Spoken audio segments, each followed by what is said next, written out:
with me now via Zoom to talk about some various topics. I am Zooming with the Medical Officer of Health, who happens to be Dr. Linna Lee, and she is with the Leeds Grenville and Lanark District Health Unit. Dr. Lee, welcome to the program via Zoom. Hi. It's good to be here. Yeah, oh, good. Can we please start talking about bats and rabies? Why is there such a concern at this time of year for bats and rabies? Yeah, so it really actually comes down to bats being out and about this time of year, especially because they are raising their young and starting to leave with their young into their nest, or from their nesting spaces into these other spaces. And as they've been coming out, they're more likely to come into people's homes for whatever reason, whether it's because they've been nesting in people's attics or close to people's homes, or because they actually fly their way into a home and can't quite get out. And so really, the concern for bats centers mostly around rabies. They do carry the potential for other illnesses, but we talk about rabies because a relatively substantial proportion of bats, so about 5%, carry rabies. And if they bite or scratch humans, then they can transmit rabies to people as well. So really it's the saliva that gets infected. And so if the saliva of a bat gets into your eyes, nose, mouth, or onto a wound in a way that, so if it's just on the skin, it's less likely it won't infect you. But if it gets under the skin or through a mucous membrane, then it can lead to a rabies infection.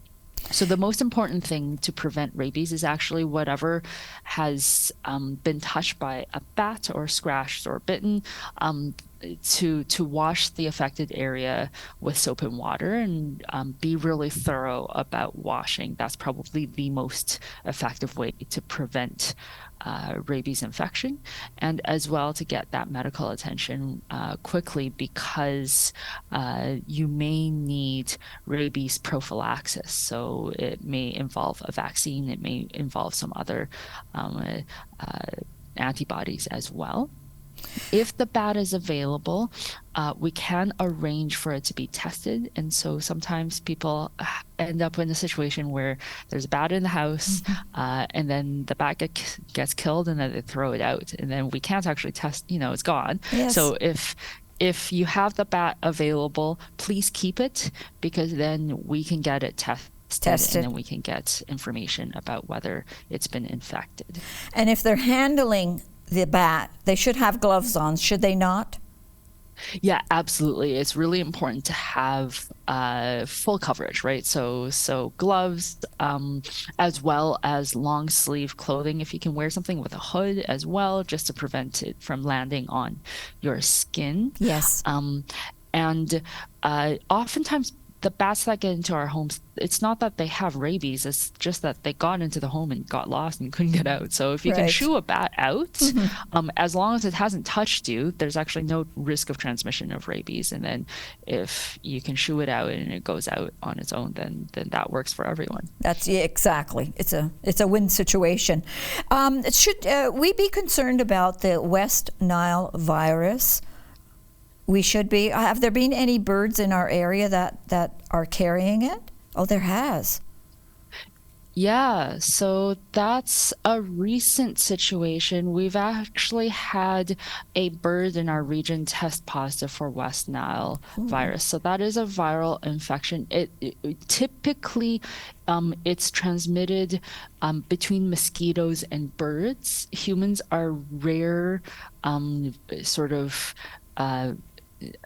rarely affected, and it's really an infection that comes to humans through mosquitoes. So if you get a mosquito bite, and if the mosquito is carrying that West Nile virus, then you may get the illness. For most people, it causes either no illness or very mild illness. The risk of severe illness is low, but can be quite severe. And so that's something called encephalitis, which is a swelling or inflammation of the brain.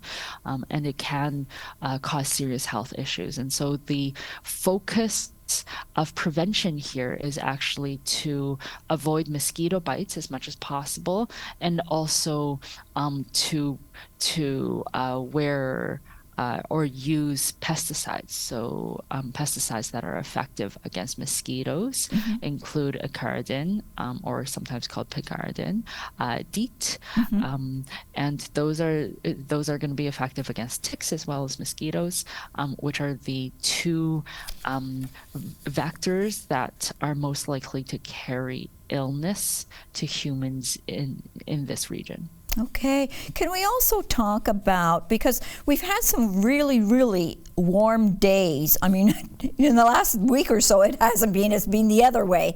But we have had humidity and a lot of temperatures going up. What should and who is the most at risk during the heat waves?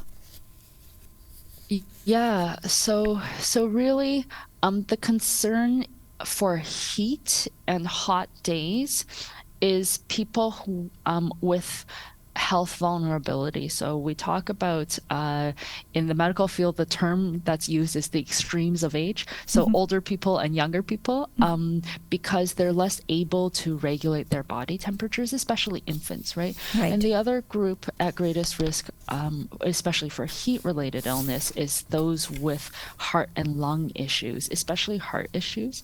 And so the risk here for hot weather is dehydration, which typically is uncomfortable but can be severe. You can also get heat exhaustion and heat stroke, and it can be serious enough, especially again those really young, really old, and those with heart issues. It can even be fatal. And so hot weather is something that, everyone should be aware of.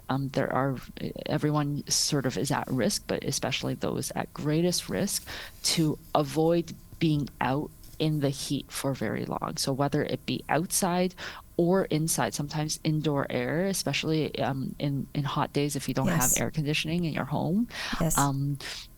It can get very, very hot. And so the things to look out for: nausea, dizziness, and blurred vision, difficulty with breathing or breathing really quickly, headaches and confusion, and being hot to the touch, sometimes thought of as a fever.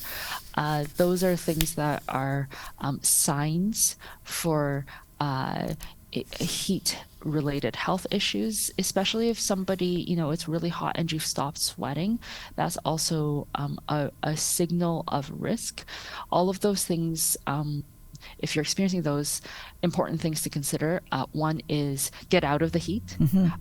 Two is have something to cool you down. So if you have ice packs, especially putting them in the folds of the skin, so in and around the neck, armpits, and the groin. And also for some people, especially if you're experiencing confusion or decreased consciousness, then seeking medical care really quickly can be important as well. Yes, good, very good suggestions. Dr. Lee, with the summer coming and people out and about more, and usually with pets, they like to take their pets with them, or they're taking their children with them. Hot cars, that seems to be a problem, and I don't understand why people think that they can just either leave the car running or leave their child and or a pet in a car and run into a store thinking, oh, I'll be back in a few seconds. Well, it doesn't always work out like that, does it? Yeah, there is risk, especially for cars. I think people may not realize how quickly the car heats up without ventilation. And, if people would like to experiment a little bit, just being careful. Yes. Sit in your car out in the sun with all the windows up and no air blowing, the car completely off, Yes. you'll find that within a couple of minutes, it actually becomes really unbearably hot. It does. Depending on how strong the sun is and how high the temperature is. And so I think sometimes people are surprised at how quickly people become vulnerable to heat-related illness, especially for somebody who is or a pet that's being left in the car and doesn't have a way to get out, right? Yes. Like oftentimes if you're leaving a pet or a person in the car, it's because they are vulnerable and can't necessarily sort of open a window or a door themselves. And so that can be really, really risky. And so keeping that in mind, a few things that can be done. One is leaving windows open, and not just a crack, because the ventilation still isn't there. So leaving them fully open. But the best is, like you said, not leaving people and pets in cars at all in the hot weather, and making sure that you're bringing them to wherever you're going, or leaving them home.